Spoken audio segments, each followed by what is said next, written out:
I've been staring at this blank page for hours. I don't know why I feel compelled to write it all down. It's not like anyone will believe me. Hell, I wouldn't believe me. Trauma-induced delusions, survivor's guilt, that's what they'll call it. Whatever cute little label they slap on this madness, it doesn't matter. I know what I saw, and I know it wasn't just in my head.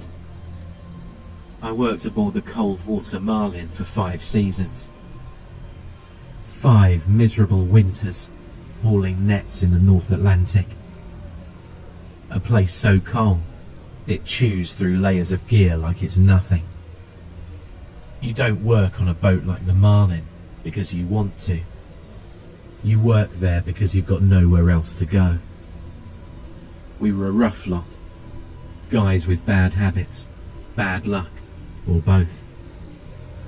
Drunks, debtors and drifters. Hal Foster, the captain, once said the Marlin didn't run on diesel. It ran on desperation. He wasn't wrong. We even earned the reputation as the foster kids. Ask around and they'd tell you why. They'd say, "Ain't no other daddy wants 'em." They weren't wrong. But none of us cared about that all that much. We had a job, and the captain treated us all right. That being said, the ship itself was an old beast. Rusted at the seams, groaning like an arthritic old man with every swell. Inside, it was worse. The walls were streaked with salt and grease, and the air smelled like rotting fish and diesel fumes. Everything felt damp, like the ocean had already started claiming her. Looking back, maybe it had. We pushed farther north than usual on that trip, chasing rumours of a dense shoal that would make the cold and misery worth it. Hal was restless this go-round. He spent his time chain-smoking in his cabin and muttering over the charts. Something about this run felt off, but we ignored it. You should never ignore it. The nights heading up there were the worst.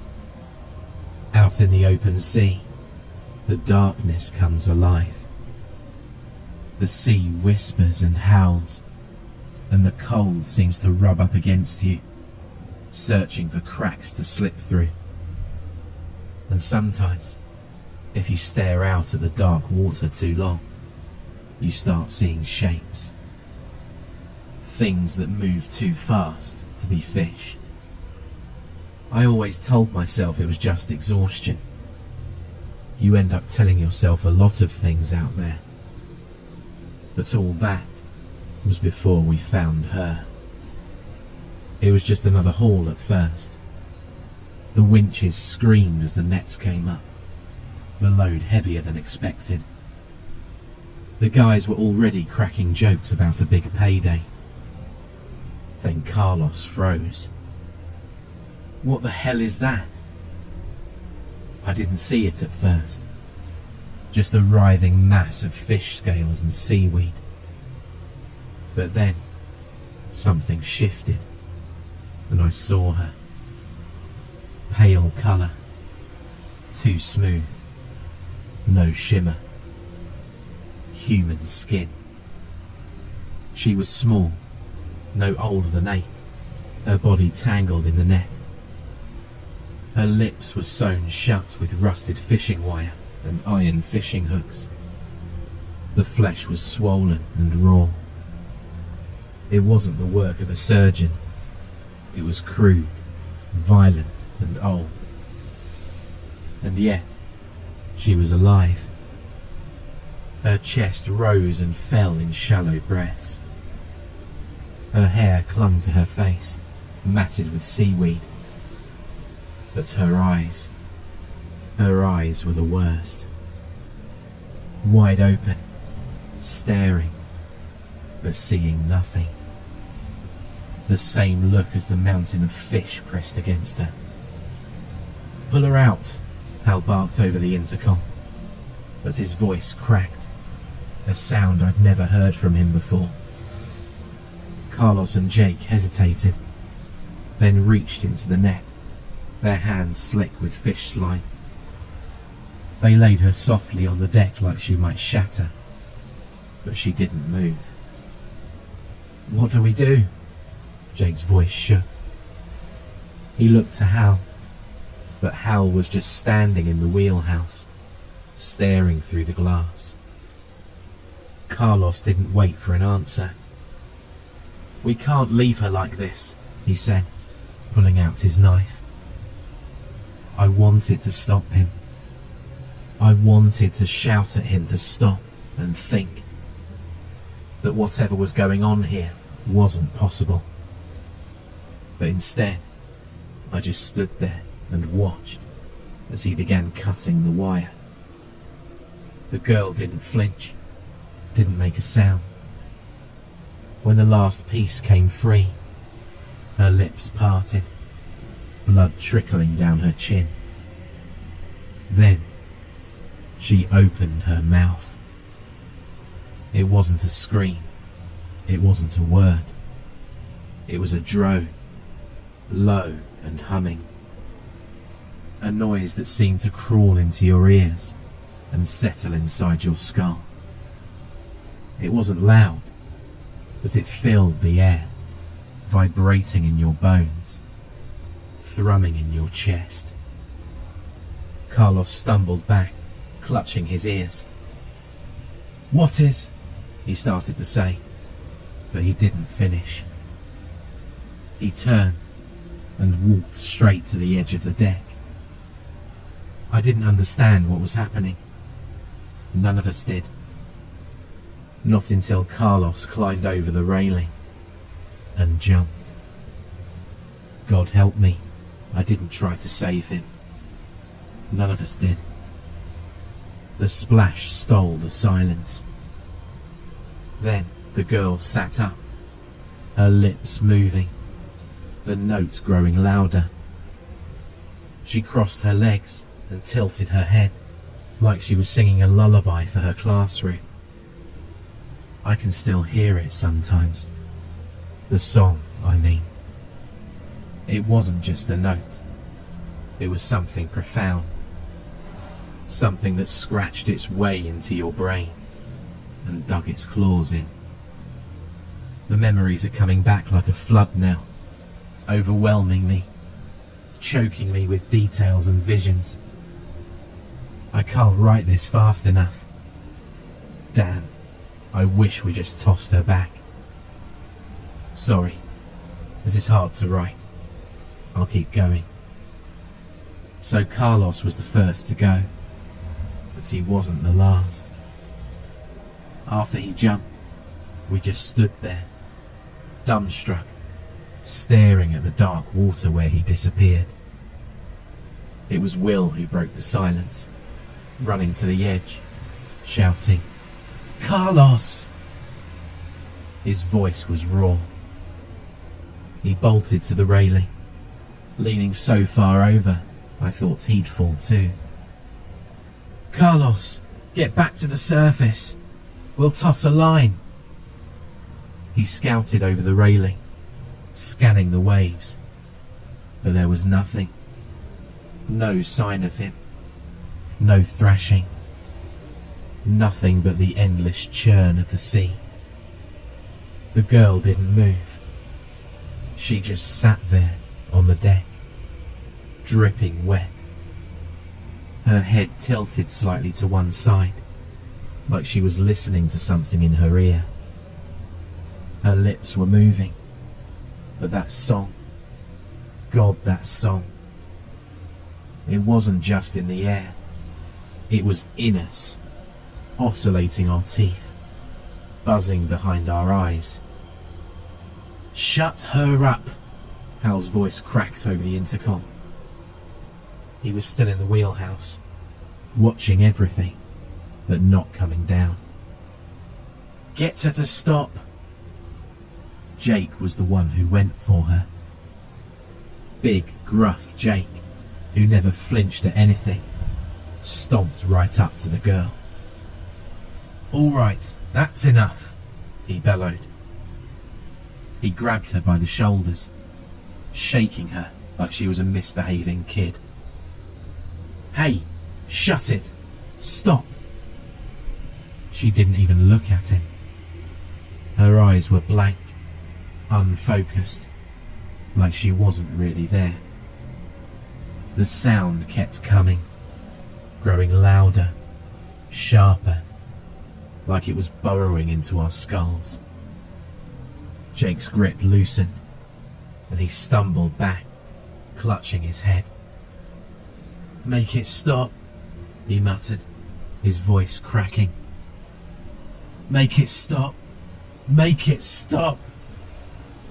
And then he turned, slamming his head into the steel wall of the cabin. Once, twice, 3 times. The wet, sickening crunch of bone and flesh made me want to gag, but I couldn't look away. Blood smeared the wall in streaks, but Jake didn't stop until he collapsed to the deck, his face unrecognizable, his head concaved. That's when the real panic set in for us. Will bolted for the door to the crew quarters, screaming something incoherent. Danny, the youngest of us, just stood there, shaking, tears streaming down his face. "What's happening?" he kept whispering, like a prayer, like someone was going to answer him. The hum pulsed, vibrating through the deck beneath my feet. I felt drawn to the edge, my legs carrying me closer, unbidden, shaking like rubber. I don't know how I stayed upright. Maybe it was shock, or maybe some part of me was already detached, already giving up. I don't know. All I know is that the sound was getting louder, more insistent, more melodic. I looked over the railing, and that's when I saw them. At first, I thought it was debris, bits of nets and waste bobbing in the waves. But then I saw their faces. Children's heads. Pale, bloated, their eyes wide and glassy. Dozens of them, floating just beneath the surface, their mouths moving in time with the girl's song. Opening and closing, slowly layering their voices in perfect synchronization.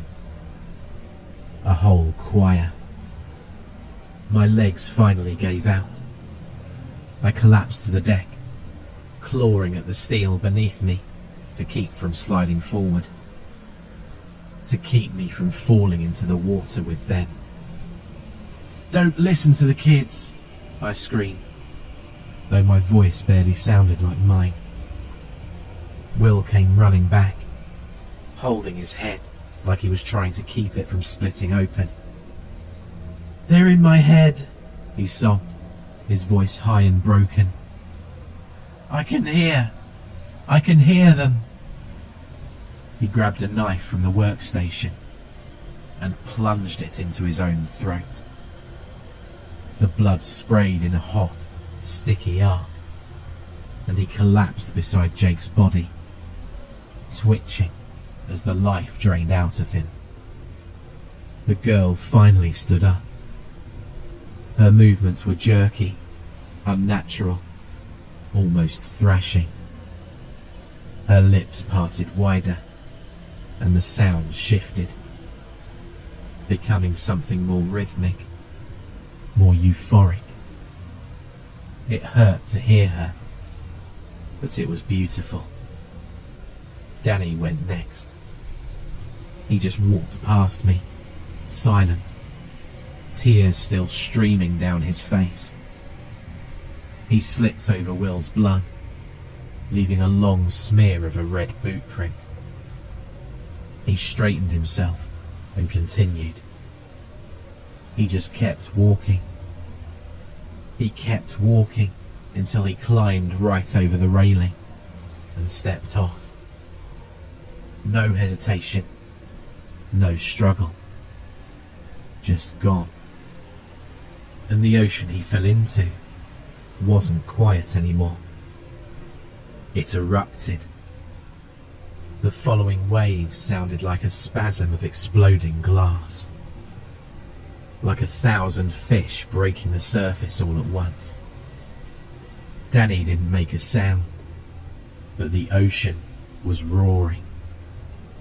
I don't remember deciding to move, but I found myself running into the cabin. I knew I needed to find something to cover my ears. The corridors of the ship felt tighter than usual, closing in on me as the chorus echoed off the steel walls. I grabbed anything I could find, rags, duct tape, anything to stuff in my ears. I kept winding the tape over my head until my ears bled. Then I stepped back out onto the deck to see if there was anyone I could help. I wish I didn't. Off near the bow of the ship, I saw 2 deckhands engaging with each other, Matt and Reynolds. Matt was standing over Ray with a wrench in his hand. He swung down. A wet thud followed, almost hollow. I watched as Matt raised the wrench again. Another twist of his wrist brought the metal tool down again, and again, and again, until the wrench was hitting more deck than bone. I couldn't hear him, but it looked like Matt was screaming. I turned and darted back towards the stern. I found Stanley and Greg huddled together near the entrance to the wheelhouse. They'd stuffed their ears too, and we shared a look that didn't need words. I pointed to the door, asking them to open it. They shook their heads. Stanley motioned towards the observation window above us. It was painted red. Flickers of sparks and flames illuminated what should have been the control system. I looked back at the men. Greg made a pistol gesture with his hand, pointed at his temple, and then mimicked firing a shot. Captain Foster was gone. I slumped down next to both of them. The song was piercing right through our ear protection. We knew we'd crack soon. We were just picking straws to see who'd be first. And it turns out, it'd be Stanley. He ripped the tape out of his ears, screaming that he couldn't take it anymore, and ran for the edge. Greg tried to stop him, but he couldn't run as fast. I didn't even try. I couldn't. I watched Greg jump in after him. Instead of joining them, I ended up walking across the deck towards the cold storage containers.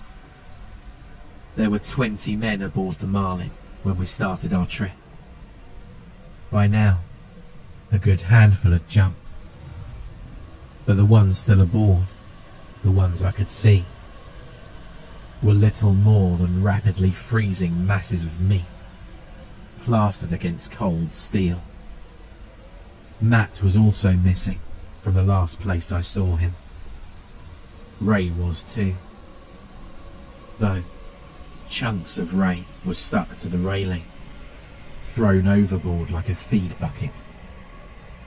As I walked past the open doors of the lower levels, I could vaguely hear the girl's melody echo through my ear protection. I wondered if Matt went down there with her, or if there were half a dozen other Matts brutalizing each other in those cramped corridors. I didn't want to envision what was going on down there, but I did.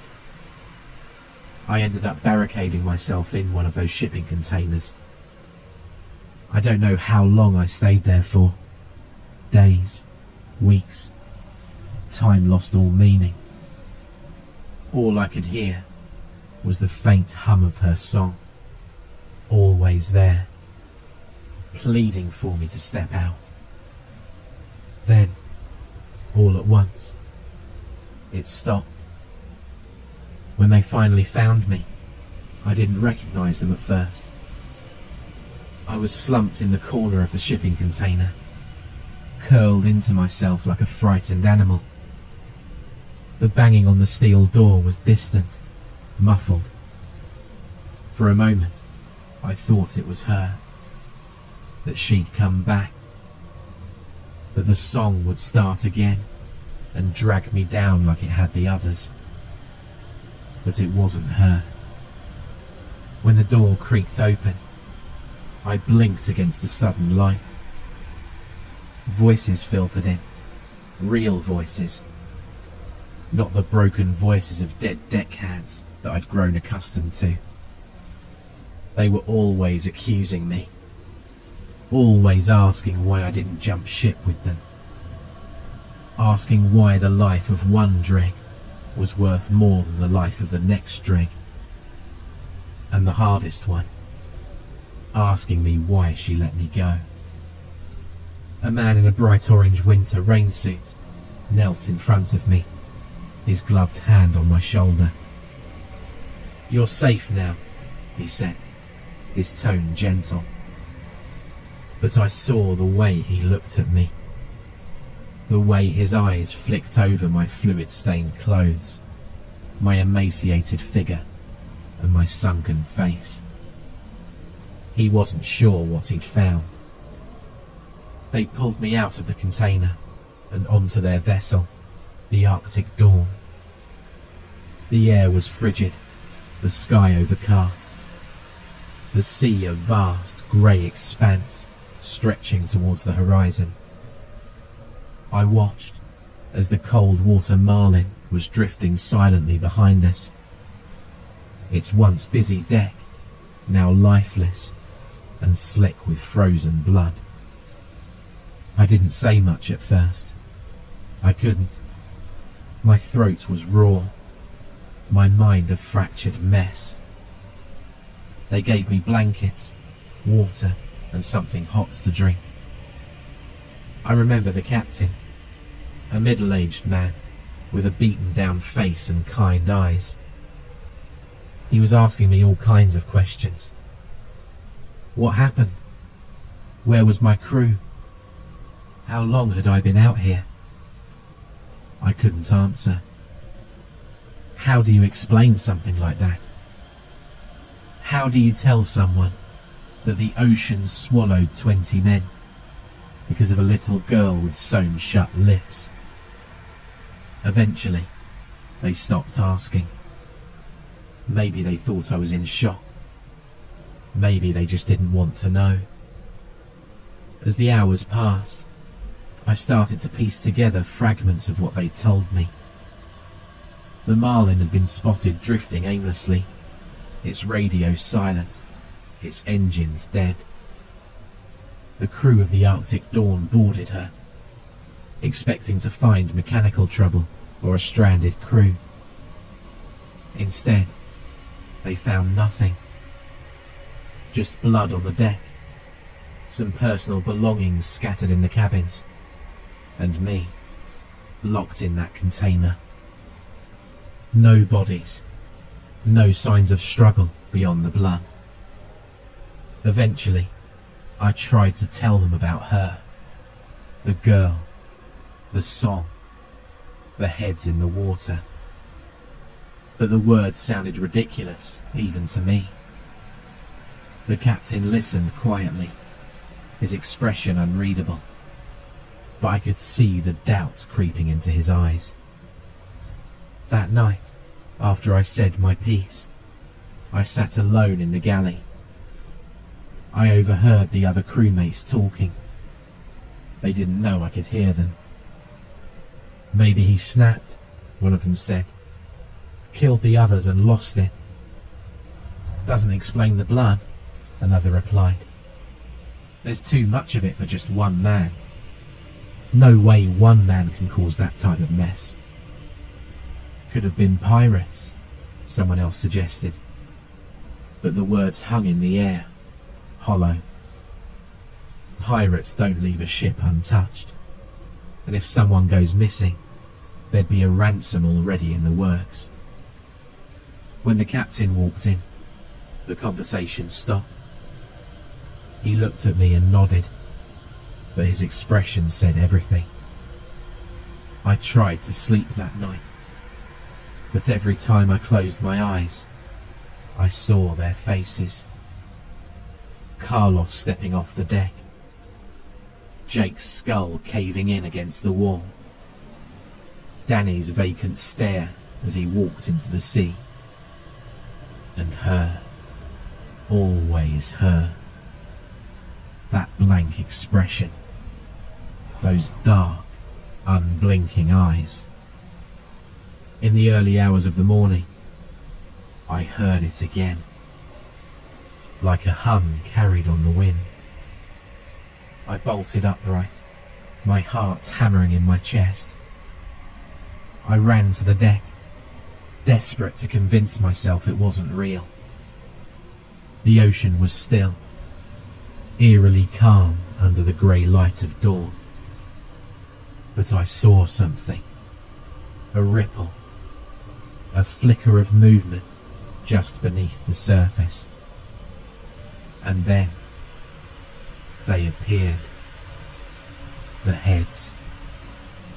Not dozens this time, but hundreds, bobbing silently in the water, their mouths opening and closing in perfect rhythm. I backed away, trembling, but I couldn't look away. Their eyes locked onto mine, and I felt it again. That pull, that irresistible urge to join them. I screamed for the others, but by the time they came, the water was empty.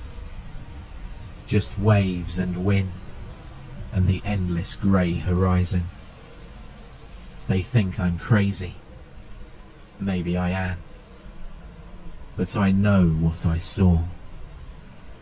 And I know it's not over.